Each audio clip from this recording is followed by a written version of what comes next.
लेना देना बिल्कुल भी नहीं है। ये जो आपका पी कॉस थीटा है ये आपकी किसी भी तरह की रोटेशनल मोशन में मदद करने वाला नहीं है। इसकी रोटेशनल मोशन की मदद, इसकी जवाबदारी पी के ट्रांसवर्स कंपोनेंट यानी पी साइन थीटा के पास ही होगी, जैसे टॉर्क में वो F cos theta F sine theta के पास थी। आप चाहें तो सिमिलर वे में इसके रेक्टेंगुलर कंपोनेंट लिख सकते हैं। और आइए अगर इसकी डायरेक्शन पे चर्चा करें तो हमें फिर से वही डिस्कशन वापस करना है कि जैसे मान लो अगर वेक्टर की रोटेशन सेंस ये है, तो चूंकि ये एक वेक्टर ऐसा है जो आर और पी के परपेंडिकुलर लाई कर रहा है, इसलिए हम कह सकते हैं कि फिलहाल जो वेक्टर जे है वो अपवर्ड डायरेक्शन में होगा। अब अगर यही रोटेशन सेंस क्लॉकवाइज में आ जाती तो वेक्टर के जे की डायरेक्शन डाउनवर्ड हो जाती। याद रखिएगा, किसी भी दो वेक्टर के क्रॉस प्रोडक्ट से जो आपको तीसरा वेक्टर मिलता है वो दो वेक्टर के बनने वाले प्लेन के हमेशा परपेंडिकुलर होता है। अगर एंटी क्लॉकवाइज सेंस के वेक्टर हैं, सॉरी रोटेशन का सेंस एंटी क्लॉकवाइज है तो जे अपवर्ड डायरेक्शन वो अपवर्ड हो जाएगा, और अगर रोटेशन का सेंस क्लॉकवाइज है तो वो डाउनवर्ड हो जाएगा। इसको राइट हैंड थंब रूल कहते हैं। मैंने ये वेक्टर के क्रॉस और डॉट प्रोडक्ट को समझाते समय बहुत कायदे से बताया था। अगर आपने वो वीडियो नहीं देखी है तो कृपया करके उस वीडियो को जरूर देखें। ठीक है, तो ये थे वो दो टेक्निकल टर्म्स जो जरूरी थे हमें आगे के चैप्टर आगे की अपने स्टडी को एडवांस करने के लिए। आप चाहें तो इसका रेक्टेंगुलर कंपोनेंट वैसे ही लिख सकते हैं। चलो अच्छा, मैं लिख के दिखा देता हूं। हालांकि ये टोटली वेस्टिंग ऑफ टाइम है, ठीक, लेकिन इसे फिलहाल आप नोट कीजिए। मैं हट रहा हूं एक सेकंड के लिए। व्हाइट बोर्ड आपको क्लियर कट दिखाई दे रहा होगा जैसा कि अब मैं वीडियो में देख पा रहा हूं। ठीक, तो इसे आप नोट कर लेंगे तो दो टर्म आप सीख गए हैं, टॉर्क सीख गए हैं और एंगुलर मोमेंटम सीख गए हैं। जो रोल लीनियर मोशन में फोर्स प्ले करता है वही रोल रोटेशनल मोशन में टॉर्क प्ले करता है। जो रोल लीनियर मोशन में मोमेंटम प्ले करता है वही रोल एंगुलर मोशन में एंगुलर मोमेंटम, रोटेशनल मोशन में एंगुलर मोमेंटम प्ले करता है। ठीक, आप चाहें तो इसके दोनों कोऑर्डिनेट कंपोनेंट लिख सकते हैं। कैसे? वेक्टर आर को आप लिख दीजिए एक्स आई यानी एक्स कंपोनेंट, वाई जे जेड के, एंड वेक्टर पी को आप लिख सकते हैं पी एक्स आई, फिर आप लिख सकते हैं पी वाई जे, और फिर आप लिख सकते हैं पी जेड के। इस तरीके से आप देखेंगे कि अगर हम जे वेक्टर जे को लिखना चाहें तो हम लिखेंगे जे एक्स आई जे वाई जे, और फिर हम लिखेंगे जे जेड के। अब यहां पर हम डिटर्मिनेंट बनाएंगे। इस डिटर्मिनेंट के तीन कॉलम में एक में हम आई रखेंगे, एक में हम जे रखेंगे और एक में हम के रखेंगे। यहां पर हम लिखेंगे x, यहां पर हम लिखेंगे y, यहां पे लिखेंगे z, यहां पे लिखेंगे px, यहां पे लिखेंगे py, यहां पे लिखेंगे pz। ठीक है बेटा, तो x y z अब तुम्हें अच्छे से मालूम है। मैं एक बार फिर रिवाइज करा देता हूं। I जब लिख रहे हो तो कोऑर्डिनेट लिखो y py z pz, उसके बाद माइनस j लिखो और यहां पर लिखो x px और यहां लिखो z pz प्लस k लिखो। ये सिर्फ इसलिए कि जो बच्चे अगर मान लो वेक्टर का वो वीडियो न देखे हो, अभी सीरियस हुए हो पढ़ाई के लिए, तो वो भी देख लें। x px और y py, मतलब उसके नीचे के कंपोनेंट नहीं लिखे जाते जिसको यहाँ पे लिखा जाता है। बस सीधी और शुद्ध भाषा में समझिए तो आप इसको लिख सकते हैं। और अब I लिखा हमने, y को pz से मल्टीप्लाई कीजिए, माइनस फार्मूला आपको देता है इसे लगाना पड़ेगा, माइनस j लिखिए, फिर x pz लिखिए और फिर z px लिखिए, फिर यहाँ यूनिट वेक्टर k लिखिए, ये x py लिखिए और फिर ये y px लिखिए। बात खत्म हो गई। अब आप चाहें तो आप इसका jx कंपोनेंट लिख सकते हैं y pz minus z py। उसी तरीके से इसका आप jy कंपोनेंट लिख सकते हैं। jy कंपोनेंट जो होगा वो होगा x pz minus z px। उसी तरीके से अगर हम z के अरे सॉरी जे जेड कंपोनेंट लिखें तो वो x p y minus y p x होगा। ये 3 कंपोनेंट हो गए। तो बच्चों ये 2 टर्म आपको फिर से मैं रिवाइज करा देता हूं। एंगुलर मोमेंटम क्या होता है? The moment of the momentum about an axis of rotation is known as angular momentum. ये है आपका एंगुलर मोमेंटम। ठीक है भैया। अब एक रिजिड बॉडी अगर रोटेशन में आ जाए तो फिर उसके लिए क्या क्या डिफाइन होता है, कैसे कैसे डिफाइन होता है, वो हम देखेंगे। What is a rigid body? सबसे पहले तो ये जानो कि what is a rigid body. बेटा वीडियो को पॉज कर आप इसे भी नोट कर लीजिएगा। What is a rigid body? एक रिजिड बॉडी क्या है? रिजिड बॉडी का मतलब होता है कि आपके फोर्स लगाने पर अगर किसी तरीके का डिफॉर्मेशन बॉडी के अंदर ना हो तो फिर आप उसे क्या मान लेंगे? रिजिड बॉडी मान लेंगे। रिजिड बॉडी, रिजिड बॉडी की डेफिनेशन, रिजिड बॉडी की एक डेफिनेशन दी जाती है।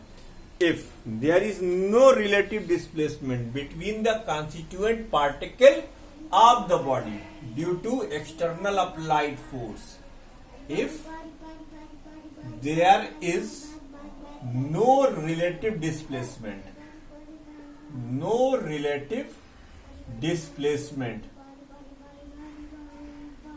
between the constituent particles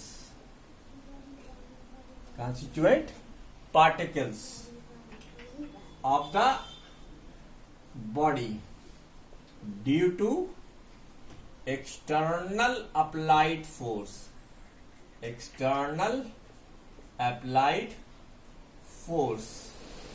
then body is said to be rigid body, ये रिजिड बॉडी कहलाती है। एक बॉडी जिसके ऊपर आप फोर्स लगाएं और उसके कॉन्स्टिट्यूएंट पार्टिकल्स में कोई रिलेटिव डिस्प्लेसमेंट ना हो, यानी कोई डिफॉर्मेशन ना हो। इसको शुद्ध भाषा में अगर कहा जाए तो कोई डिस्प्लेसमेंट ना हो तो फिर उसे हम क्या कहेंगे? रिजिड बॉडी कहेंगे।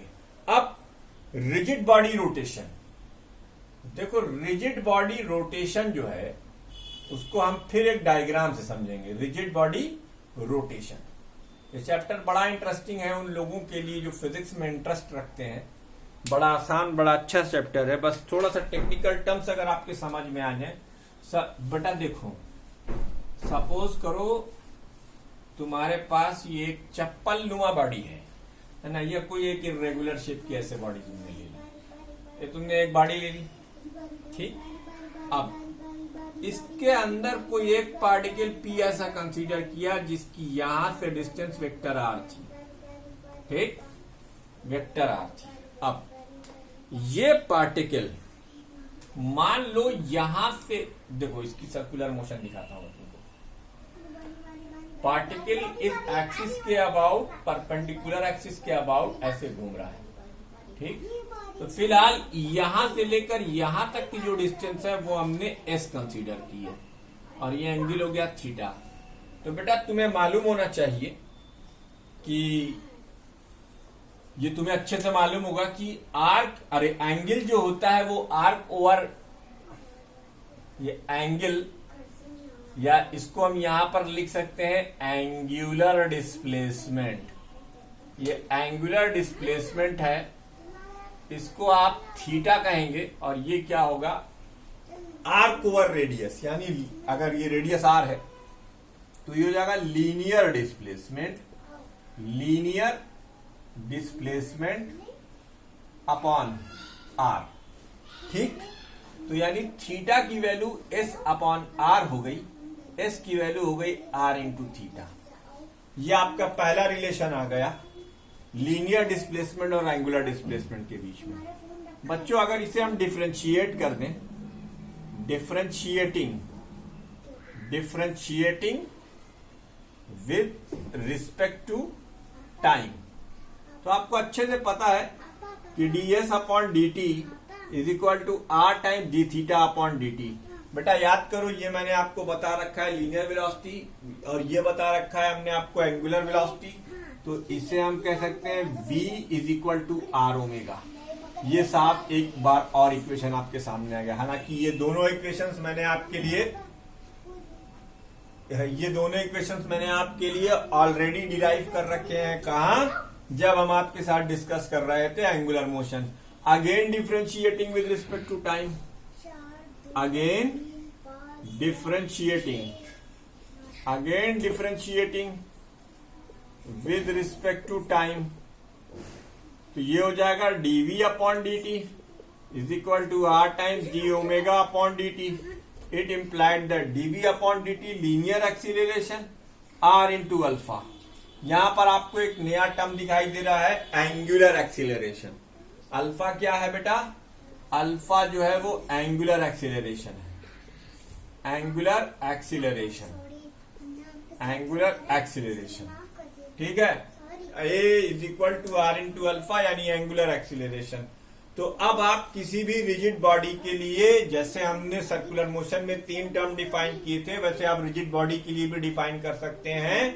एक लीनियर डिस्प्लेसमेंट, एक लीनियर वेलोसिटी और एक लीनियर एक्सीलरेशन। किसके टर्म्स में? एंगुलर डिस्प्लेसमेंट, एंगुलर वेलोसिटी और एंगुलर एक्सीलरेशन के टर्म्स में भी हम डिसाइड कर सकते हैं। ठीक है, तो ये 3 इक्वेशंस हो गए। ये 3 चीजें आपको आनी चाहिए। ठीक, तो देखिए क्या रिश्ता है एस का थीटा के साथ आर टाइम्स, बी का ओमेगा के साथ आर टाइम्स, ए का अल्फा के साथ आर टाइम्स। तो S is equal to R theta, B is equal to are omega और A is equal to R alpha. तो याद रखना, ये एंगुलर डिस्प्लेसमेंट है, ये एंगुलर वेलोसिटी है और ये एंगुलर एक्सीलरेशन है, ये तीनों। तो जब कोई रिजिड बॉडी रोटेशन में आ जाएगी तो फिर वहां पर हमारे ये 3 टर्म डिफाइन हो सकते हैं। एंगुलर डिस्प्लेसमेंट यानी एक फाइनाइट पोजीशन से दूसरी फाइनाइट पोजीशन के बीच में कितना एंगल स्वेप्ट कर रही है, एंगुलर डिस्प्लेसमेंट। यहां से यहां तक जाने में उसकी कितनी वेलोसिटी चेंज हुई, एंगुलर डिस्प्लेसमेंट में जो चेंज आया तो उसकी वजह से उसमें एंगुलर वेलोसिटी आई, क्योंकि अगर एंगुलर वेलोसिटी भी चेंज हो रही है तो फिर वहां पर एंगुलर एक्सेलरेशन भी आ जाएगा। अब मैं आपको एक खुशखबरी सुनाता हूं। अगर आप नूतन या कोई भी बुक लेकर चल रहे हैं अपने साथ में, तो आप जो 3 इक्वेशंस ऑफ रोटेशनल मोशन है उनको आप सिर्फ याद कर डालें। अगर आएगा तो उस पर न्यूमेरिकल आएगा, उसका डेरिवेशन नहीं आएगा, इसलिए मैं आपको उसका डेरिवेशन नहीं कराने वाला हूं। ये 3 टेक्निकल टर्म डिफाइन करने के बाद हम 3 इक्वेशंस ऑफ रोटेशनल मोशन लिखना बेहतर समझते हैं। आप उसे चाहे तो डिराइव कर सकते हैं। चलिए मैं हिंट भी दे देता हूं, इसे तो नोट कर ही लेंगे आप। वीडियो को पॉज करिएगा, इसको नोट कीजिएगा। तो वह आप धीरे धीरे फेमिलियर हो रहे होंगे रोटेशनल काइनेमेटिक्स से, यानी वो सारे लॉज। देखो बेटा, रोटेशनल काइनेमेटिक्स को गवर्न करने वाला जो लॉ है वो है टॉर्क, यानी वो फोर्स है जो जिसकी वजह से बॉडी किसी एक्सिस के अबाउट रोटेट करती है। 3 equation of rotational uniformly rotary 3 equations of rotational motion. अब जिसने पूरी वीडियो नहीं देखी भैया, उसकी जिम्मेदारी हमारे ऊपर नहीं है। जो बच्चे कॉन्स्टेंटली वीडियो देख रहे हैं उनके लिए है। अब देखो, लीनियर इक्वेशन हमने लिखा v is equal to u plus a t. v क्या था? फाइनल वेलोसिटी, u क्या था? इनिशियल वेलोसिटी, a क्या था? एक्सीलरेशन और t क्या था? टाइम। अब अगर इसी इक्वेशन को हम रोटेशनल एनालॉग के लिए लिखना चाहें तो हम ऐसे लिखेंगे, omega is equal to omega naught plus alpha into t. अब आप ओमेगा क्या है बेटा? Final angular velocity. ये क्या है? Final angular velocity. अच्छा चलो, मैं तुम्हारे लिए डिराइव भी कर देता हूं, जाने दो यार, तुम भी क्या याद करोगे। इनिशियल एंगुलर वेलोसिटी एक डिराइव कर देते हैं, बाकी फिर देखेंगे। तो देखो, और अल्फा क्या है? अल्फा है एंगुलर एक्सीलरेशन। अभी ज्यादा देर पहले नहीं, थोड़ी देर पहले ही पढ़कर आए। ये जो एंगुलर एक्सीलरेशन है ये D omega upon D T होता है, ये भी जान लो। The rate of change of angular velocity, अभी करा था ना पीछे रिलेशन, इससे पिछले वाले बोर्ड पर। तो बेटा एक काम करो, अल्फा इंटू डी टी लिखो, इधर लिखो डी ओमेगा। अब let in time interval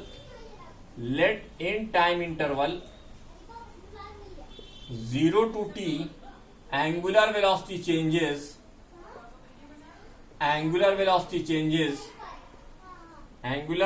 changes from omega naught to omega. तो भैया अब इंटीग्रेशन होगा, अल्फा को बाहर निकाल लो, यहां 0 से टी नॉट की पावर डी टी। मैंने आपसे बताया था कि जिसका ऑपरेटर है अगर उसका कोई फंक्शन ना हो तो उस ऑपरेटर की पावर 0 करके रख दो। ठीक, अच्छा यहां भी देखो डी ओमेगा तो है पर ओमेगा की कोई पावर नहीं है, तो हम इसको अपनी तरफ से एक पावर देंगे ओमेगा नॉट डी ओमेगा। अब अगर तुम इसे डिराइव करोगे तो भैया आप करना क्या है, अल्फा लिखना है, टी की पावर 0 + 1 करना है, इसे 0 + 1 करना है, लिमिट चढ़ा देनी है। फिर इसे क्या लिखना है, इसे लिखना है ओमेगा की पावर 0 + 1 अपॉन 0 + 1 और ये लिमिट चढ़ा दो ओमेगा नॉट से ओमेगा। ये हो गया अल्फा टी माइनस 0 और ये हो गया ओमेगा है ओमेगा माइनस ओमेगा नॉट। क्यों बेटा, बस सिर्फ आपको ये सिंबल्स बदलने हैं। तो derive the 3 equation of motion by calculus method जितना इंपॉर्टेंट था उतना ही इंपॉर्टेंट ये भी बन सकता है। थोड़ा सा अलग दिमाग लगाना पड़ेगा, सिर्फ ये कि बी की जगह पर ओमेगा, यू की जगह पर ओमेगा नॉट, ए की जगह पर अल्फा, टाइम तो सेम रहेगा।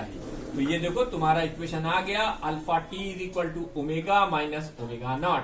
तो omega is equal to omega naught plus alpha into T. I am considering you as a smart student, that's why I am not going to derive the second and third result. The second result is what? This is theta, that is angular displacement.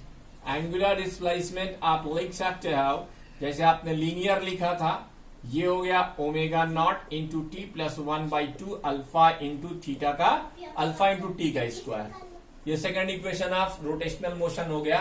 उसी तरीके से तीसरा equation लिख सकते हो, है omega square is equal to omega naught square twice alpha into theta. This is the third equation. These are the 3 equations of motion. आप चाहें तो इन दोनों को उसी सेम मेथोडोलॉजी से जैसे मैंने लीनियर के लिए प्रूफ किया था, आप उसे रोटेशनल के लिए प्रूफ करना चाहें तो कर सकते हैं। बहरहाल आप ये 3 इक्वेशंस याद रखेंगे जैसे आप वो याद रखते हैं। ठीक, टाइम को बचाना है, आपको सिर्फ उतना ही पढ़ाना है जिससे आप क्लास 11 बोर्ड के एग्जाम में अच्छे नंबर भी ले आए और फिजिक्स को थोड़ा बहुत तो जान ही जाए। कृपया वीडियो को देखते रहिए, आगे बढ़िए। आइए द मोस्ट अवेटेड टर्म इस चैप्टर का हम शुरू करते हैं, मोमेंट ऑफ इनर्शिया।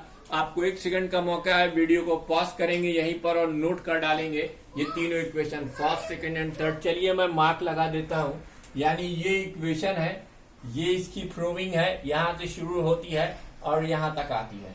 फिर ये सेकंड इक्वेशन ऑफ मोशन है और फिर ये थर्ड इक्वेशन ऑफ मोशन है। ये तीनों इक्वेशन आपको पढ़ लेने या नोट कर लेने हैं कॉपी में। अब हम लोग पढ़ेंगे movement of inertia and concept of radius of gyration. What is movement of inertia? बच्चों आप लोग इसे नोट कर लीजिए। ठीक, मूवमेंट ऑफ इनर्शिया क्या है? ये रोटेशनल एनालॉग है। अमा यार, जब थीटा का एस, ओमेगा का आर और ओमेगा का वी, अल्फा का ए, टाउ का एफ, अरे एफ का टाउ। ठीक, तो भैया इनर्शिया का भी तो कोई रोटेशनल एनालॉग होना चाहिए। ठीक, तो what is movement of inertia? Movement of inertia, अब इसमें ये मत लिख देना the movement of inertia is the movement of inertia about an axis. नहीं, लीनियर एक्सिस, नहीं नहीं नहीं नहीं नहीं, इसकी ये ऐसे नहीं लिखा जाएगा। इसकी डिफिनेशन लिखी जाएगी the property by virtue of which, या the inability of a rotating object, a rotating object to change to change its state of the inability of a rotating object to change its state of rotational motion itself. Rotational motion itself is known as movement of inertia. इसे हम क्या कहते हैं बच्चों? Movement of inertia. ये हमारा movement of inertia कहलाता है. द इनएबिलिटी या अच्छा, इसको और एक फॉर्म में अगर लिखना चाहो तो तुम कैसे लिख सकते हो? तुम इसे लिख सकते हो the property by virtue of which the property by virtue of which an object the property by virtue of which body opposes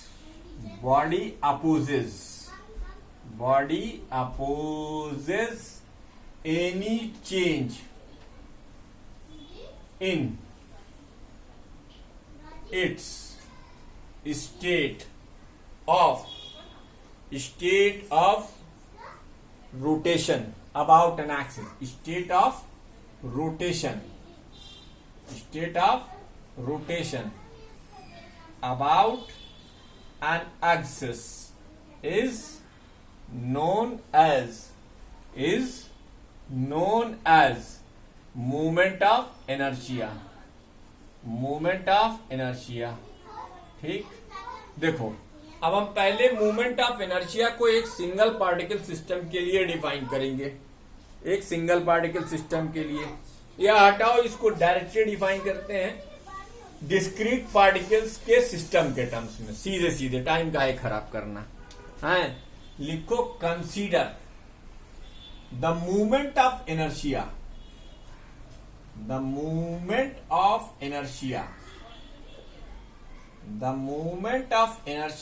about an axis of rotation. An axis of rotation is defined as the product of mass of the particle and the square of the distance, square of the perpendicular distance, square of the perpendicular